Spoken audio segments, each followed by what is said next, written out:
Lakini injili ilipofika ulimwenguni kote, leo tuko mahali hapa. Leo ni zamu yangu mimi na wewe kuhudumiwa na Bwana Yesu, kuhudumiwa na Mungu wetu huyu. Ametukusanisha makabila mbalimbali, tuko mahali hapa.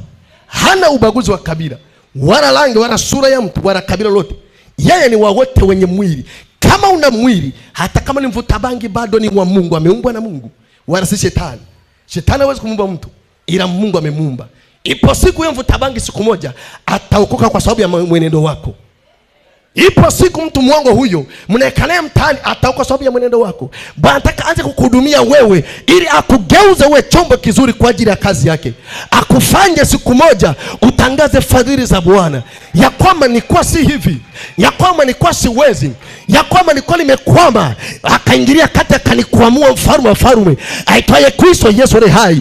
Watakapokuona mwenendo wako umebadilika na wataanza kuokoka wenyewe, hiyo inaitwa injili ya matendo. Inawezekana mchana wa leo kwa yote anayemwamini Kristo Yesu aliye hai kubadilisha hali ya hewa kwa kuamini Kristo, ya kwamba yeye ni mtoa huduma ya kweli. Akitoa huduma ya Kristo Yesu anakuweka salama, unakuwa salama, anakufanya kuwa moto, unakuwa miali ya moto. Kama kuna watu rutumbi sugu, anasema kwamba leo ni mwisho, hawataweza kusogea, waweze kukaribia, maana wewe umembeba moto ulao. Wewe ni moto ulao, ndani wako kuna moto ulao. Haitawezekana shetani aende kukutumikisha.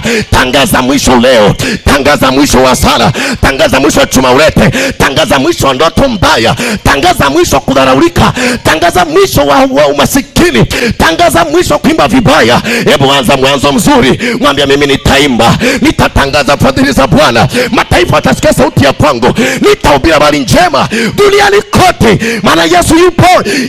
Kristo Yesu akusaidia mchana leo, Yesu akuhudumia mchana leo, Yesu akutetee kwenye teso lako, kwenye maumivu yako, kwenye kesi yako, kwenye ndoa yako. Yupo Kristo Yesu. Sema amen.